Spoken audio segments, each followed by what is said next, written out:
હું તમારી વાડીએ નોકરી તો કરું છું. હવે નોકરી ક્યાં કરે, કામ કરે. આ પણ કામ તો કરું છું ને. તું કામ કરે, તારા કપડાય મારે ધોવા પડે. બકુડાના લગનમાં તું રસોઈ કરવા ન આવ્યો હોત ને તો કાઈ નહોતું. એ તો તમારા ભાઈ ઘારા હશે ને એટલે હું તમને મળ્યો. ભાઈ ઘારા હશે, તું જેદુનો વાડી આવ્યો ને તેદુની કઠણાઈ બેહી ગઈ. ઈ વાત ખોટી છે હો. હું તમારી વાડીએ આવ્યો ને પછી તમારે હારું છું. હું હારું છું બધાને ખબર છે, કઠણાઈ બેહી ગઈ. હે ભોળા દાદા આમ કેહા કાકા ને જમરૂ કાકા આવે હે એ પછી તો ભોળા દાદાની એવી રીતે વાત કરતા હતા કે આ કાકા જબરું કાકા આવ્યા તે ટૂંકમાં એને વટવા ના પાડતા હતા કે હેઠેલી કે વટજો એ કે તે કે આ કાકાની એમ કે અમારે આઈલી જ વટવું એ કે તો એ કે તારા અહીંયા કપડાં હુકવાય નહીં ને એ કે તે એ કે આઈલી નથી વટવાની કે તમે તો હું એ કે કપડાં હા સુધી ન લો તમારે અહીંયા જ ઊભું રહેવાનું. તે ભોળા દાદા કે મારે એ કે કપડાં એ કે ન અટતા એ કે તમારે હેઠેલ વટી જવું હોય તો વટી જાઓ. એમ કરીને એ બે કે વાંધો નહીં કે હેઠેલી કે વટી જાય એમ કરીને હેઠેલ વટી ગયા. ત્યાં ભોળા દાદાને એનો માણા એમ કે આપણે કે થોડાક દે આમ જ રાખવું હોય કે એવી રીતે કામ જ રાખવું હોય કે એટલે વટે તો નહીં કે કોઈ કે એટલે આપણે સારું હોય કે એવી રીતે વાત કરે.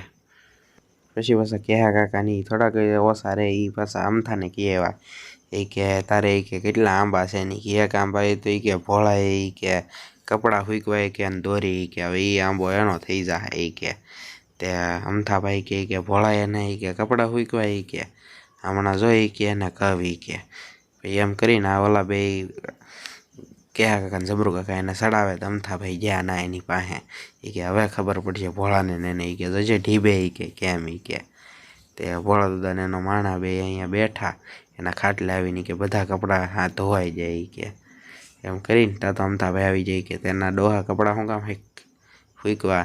તે ભોળા દાદા કે ખાલી કે દોરડું બાંધ્યું કે ના એ કે એમાં તો શું થઈ ગયું. તે અમથો કે દોરડું નહીં બાંધવાનું કે લઈ લો જાઓ ન્યાલી. તે ભોળા દાદા કે બાંધવા જો ને દોરડું કે એમાં શું વાંધો એ કે તે અમથો કે લઈ જ લ્યો એ કે તે ભોળા દાદા કે નહીં લેવાય જાય એ કે એવી રીતે એમ કીધું નહીં લેવાય. તે અમથાભાઈનો મગજ સટકી ગયો એ કે લેવા હે કેમ નહીં કે એવી રીતે બાંધીને ઘાય ઘાય જોઈ તો દોરડું છોડવા એ કે દોરડું છોડી જ નાખવાનું છે. એવી રીતે ગાય ઘાય જો કેમ કે દોરડું છોડી જ નાખે તો ટૂંકમાં એનું બધું નથી કપડાં એના પડી જાય ને એટલે ટૂંકમાં એ દોરડું છોડી નાખવા જો આમ તો ઘાય ઘા કેમ કે એને ભોળા દાદાની યારે દુશ્મની તો જૂની હતી. પછી તો જેવા તે અમથાભાઈ દોરડું છોડતા હતા ને એવી રીતે ભોળા દાદા હીરોની જેમ આવીને ઘાય ઘા આવીને જેવું જ દોરડું મૂકે કે નહીં એવું જ દોરડું પકડી લે. કેમ કે દોરડું મૂકે એ પકડવું પડે નકર કપડાં ભોળા દાદા કેટલી મહેનતથી ધોયા એ બધા ટૂંકમાં ઓલા થઈ જાય. તે ઘાય ઘા પકડીને ભોળા દાદા ટ્રેક્ટરનું ધવાડિયું જે હતું કે નહીં એની ઉપર કપડાં બાંધી દીધા. એની ઉપર કપડાં બાંધી દીધા એટલે ટૂંકમાં પછી હેઠે કપડાં ઢોળાય હેઠે કપડાં જાય નહીં એટલે ટૂંકમાં કપડાં એના બસી જાય. તા તો એનો માણા ધોળા ધોઈડ આવ્યો. તે કે વાહ ભોળા દાદા કે હીરોની જેમ કે તમે તો કપડાં ઓલા કરી નાખ્યા. ભોળા દાદા એને એક મેં કે એ કે કપડાથી કે હું બસાવી જ લઉં ને એ કે કેમ ધોયા એ કે મારું મન જાણે એ કે તારે તે કે એવું કરવું જ છે ને એ કે એવી રીતે એ બે વાત કરે ને અમથાને કંઈક મારવાનું પ્લાન બનાવે એ કે અમથાને કેવી રીતે મારવો એ કે તે ભોળા દાદા હાલો ને કે મારી અને અમથા ભોળા દાદા એવી રીતે ભોળા દાદાને ટૂંકમાં થોડોક એને માણા સડાવે તા એ બે બાંધવા પૂગી જાય બધા હારે. તે એ બે પ્લાન બનાવીને બાંધવા જાય.